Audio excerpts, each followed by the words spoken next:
আজকে বাংলাদেশ জামাত ইসলামী যে কাজটা করছে সেটা রাষ্ট্রের দায়িত্ব।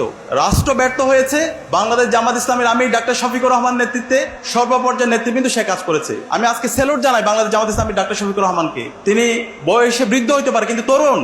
প্রত্যেক শহীদ পরিবারের কাছে তিনি গিয়েছেন, শহীদ পরিবারকে তিনি নিজের পরিবার হিসেবে তিনি গ্রহণ করে নিয়েছেন। বিপ্লবের পরে শহীদ পরিবারের স্মৃতিগুলো নিয়ে, শহীদদের আকাঙ্ক্ষার কথাগুলো নিয়ে স্মারক বের করেছেন। 11 খণ্ডের স্মারক, সেটা ইংরেজিতে অনুবাদ হয়েছে, সেটা আরবিতে অনুবাদ হয়েছে এবং সারা দুনিয়াব্যাপী আজকে জুলাই বিপ্লবের কথা, গণহত্যার কথা সেটাগুলো ছড়িয়ে পড়েছে এবং সেটা হচ্ছে আজকে পার্মানেন্ট কাজ। এবং ঈদের সময় প্রত্যেক শহীদ পরিবারের জন্য তিনি উপহার পাঠিয়েছেন, কুরবানির জন্য উপহার পাঠিয়েছেন। তা আমরা আশা করব বাংলাদেশ জামাত ইসলাম যেভাবে জুলাই বিপ্লবকে ধারণ করছে, ডক্টর শফিকুর রহমানের নেতৃত্বে দায়িত্বশীল এবং জনশক্তিতে যেভাবে জামাত ইসলামী শহীদ পরিবারের ধারা ধারা যাচ্ছে, আমরা আশা করব বিপ্লবের সুবিধাভোগী অন্যান্য যারা আছে তারা শহীদদের আকাঙ্ক্ষা ধারণ করবে এবং এই গণভোটের জনরায়কে বাস্তবায়ন করে একটা ইনসাফের বাংলাদেশ বিনির্মাণ করার জন্য তারা কাজ করবে। আমরা সবাই বলছি আমরা এই কৃতিত্ব নিব না। এটা কার, কে করলো? যে মরে গেল সে করলো? কিন্তু একটা একা ইন্ডিভিজুয়াল একটা জায়গায় দাঁড়িয়ে আত্মত্যাগ করেছে, তাকে ত্যাগের জন্য ডাক দিল কে? এই প্রশ্নে সুরাহা করতে হবে। এই সন্তানের পিতার দাবি কাউকে না কাউকে করতে হবে।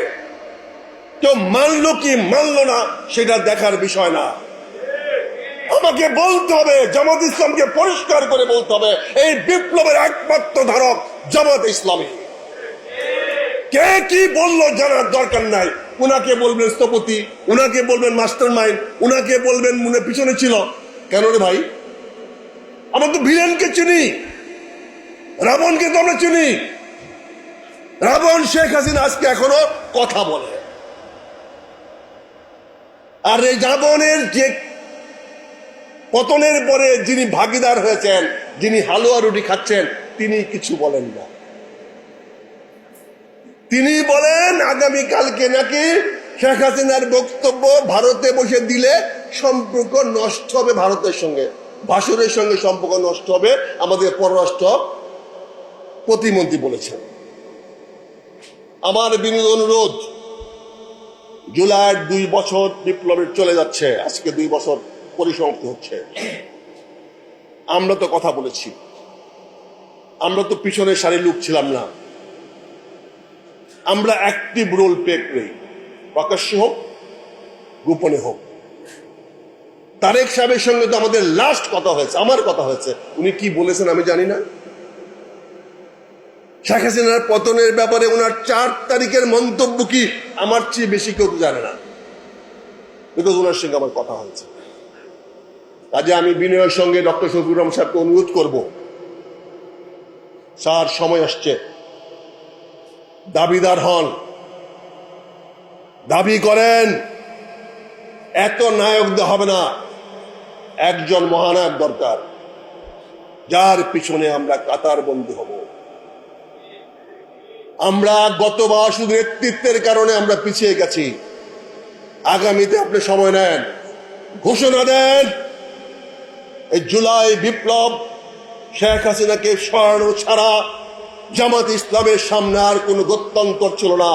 কাজে শেখ হাসিনাকে সরানো হয়েছে, তার কৃতিত্ব জামাত ইসলামের ডক্টর শফিকুর রহমানের। ধন্যবাদ। আসসালামু আলাইকুম। মাঠ পর্যায়ে সমন্বয় করা, প্রতিদিনের কর্মসূচি প্রণয়ন করা, বিভিন্ন অংশীজনদের সাথে দেশীয় এবং আন্তর্জাতিক স্টেক হোল্ডারদের সাথে যোগাযোগ করা, অফলাইনের মাধ্যমে সারা দেশব্যাপী আমাদের আন্দোলনকে ছড়িয়ে দেওয়া, গণহত্যা এবং শিশু হত্যার ডকুমেন্টেশনগুলো সারা দুনিয়াব্যাপী ছড়িয়ে দেওয়া এবং এই ডকুমেন্টেশনগুলো ছড়িয়ে দেওয়ার ক্ষেত্রে আমাদের বর্ডারের সেম ব্যবহার করে দেশের বিভিন্ন প্রান্তে ছড়িয়ে দেওয়া এবং আমাদের প্রথম সারি সমন্বয়কদের মধ্যে বিভিন্ন ধরনের গ্রুপিং, ওই গ্রুপিং তাদেরকে ওই সময় শান্ত করে আন্দোলনকে সঠিক পথে পরিচালিত করা, এই সকল ঘটনার প্রবাহগুলো আমরা আজকে আমাদের যেই বইটির মোড়ক উন্মোচিত হচ্ছে সেখানে আপনারা পাবেন। আমরা আশা করছি ইতিহাসের একটা গুরুত্বপূর্ণ দলিল হবে এই বইটি।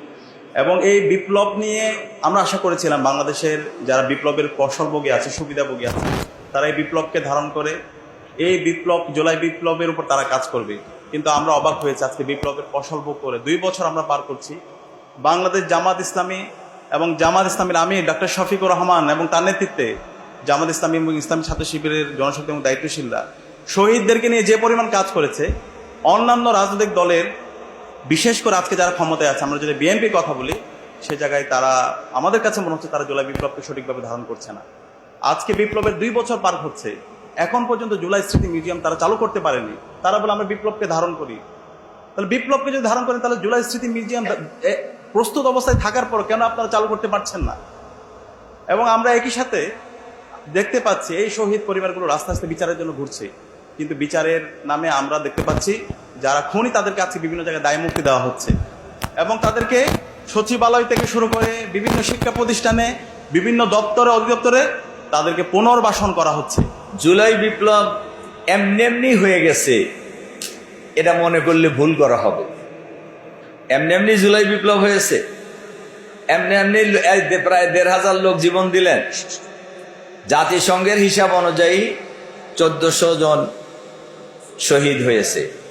এখনো অনেক স্ত্রী তার স্বামীর লাশ খুঁজছে, অনেক মা তার ছেলের সন্ধান করছে। তার কারণ ট্রাকে করে যাদের লাশ পুড়িয়ে দেওয়া হয়েছে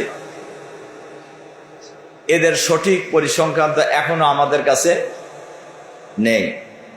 শোনা যায় গণকবর দেওয়া হয়েছে, সেটারও পরিসংখ্যান সঠিকভাবে আমাদের কাছে নেই।